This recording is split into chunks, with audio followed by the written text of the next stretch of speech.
Hey guys, so I'm going to put this wheel set back on my 7 Evergreen, and the reason I've been using this other wheel set, my original wheel set with the wide industry hubs, and well, now it has these rotors on there that are the Hope rotors, but even before I was using some Hayes rotors, is these Hope RX4 brakes were rubbing with the Dura-Ace rotors that I had on my new wheel set, but they work perfectly here. As you can see and hear, there's no rub. It's perfectly aligned. It was easy to center. I did double check and reset my brakes, and I didn't have to do a full bleed, but I just kind of topped it off. But when I was putting these wheels on with the Dura-Ace rotors, because this is a 6-volt rotor mount, and these Chris King hubs are center lock. For some reason, these Dura-Ace XTR rotors just didn't work right, and were rubbing all the time. It might be a little difference in diameter. I guess I could measure it. But another thing that you have to consider, and this is what you don't find out when you buy Chris King hubs, and probably don't find out unless you're wrenching your own bikes like I am, is when you use center lock on Chris King hubs, you have to actually remove this little piece right here that's a little Allen bolt, and then it takes off that little tension piece to hold the axle and hold your axle in against the bearings properly.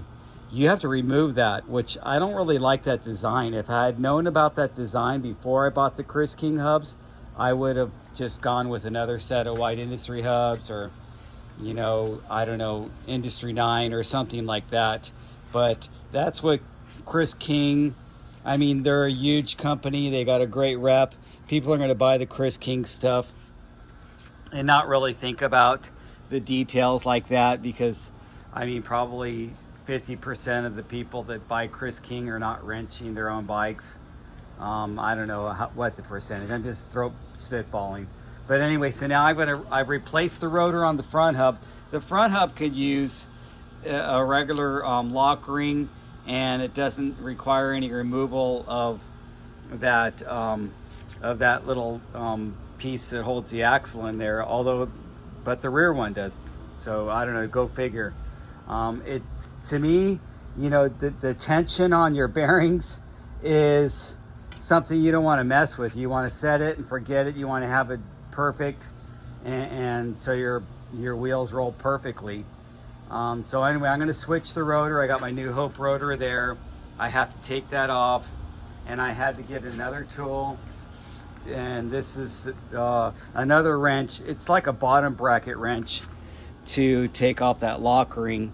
I have 2 other bottom bracket wrenches, or 3 bottom bracket wrenches, but I didn't have this particular size, so I had to purchase this. This actually was a pretty cool little one. Cheap. It was cheap. It just stamp plated metal, but it comes with all these extra little features, so that's kind of cool. Anyway, I'll switch that up, and I'm sure it'll roll perfectly smooth, just like these rotors roll right now with the regular I mean, that to me, it's not rubbing, but it could roll a little bit better. Maybe those bearings are a little bit tight. No, it's not that bad. Anyway, that's the kind of stuff I think about when you're wrenching a bike. And I just, if you guys are wrenching your own bikes and watching my channel, remember that you have to be flexible and understand that, there's sometimes you will not have the tool. You have to go out and buy it or order the tool, and that there's little idiosyncrasy type things you have to do, like removing this little lock ring before you take the rotor off, and getting a special outer center lock ring, because it can't use the regular one that most people use with the internal wrench right there. It's wrenched on the outside.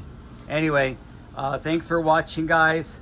I've been down this week. I haven't rode my bike all week and working my ass off all week, even though I should have been resting. I actually caught COVID, and I must have caught COVID that day I did my 75-mile ride, or I mean the day before. That's why I couldn't do the full 100, and it just kind of working its way through my system, and I'm breathing better and feeling better today, but it kind of knocked me out for a little bit where I was coughing and body aches and headache, and now I'm kind of at the latter end of it, just trying to have a normal life of riding my bikes and going to the gym. So I haven't been to the gym all week. I haven't been riding my bikes all week, which makes me a cranky old man, and it doesn't take much. I'm already old, and I'm already kind of cranky. So having this, missing my bike rides, missing my gym time, and feeling this illness just adds to that crankiness. Anyway, you guys understand. It's like, life is life. Anyway, thanks for watching. I appreciate you guys that watch my channel and post up comments. And I'll give you a further in-depth review of how these Zip wheels, Zip rims, they're the Zip Explorer rims, but with the Chris King hubs, but how they feel with these different new tires, the Kimberlite tires by American Classic, which are a great deal for 45 bucks. Look how nice they look. I think they look great. And so this is going to be more for my pavement orientated gravel rides. These tires and this wheel and this size is just, it's too overkill for pavement. It makes for a nice cushy ride, but it's overkill.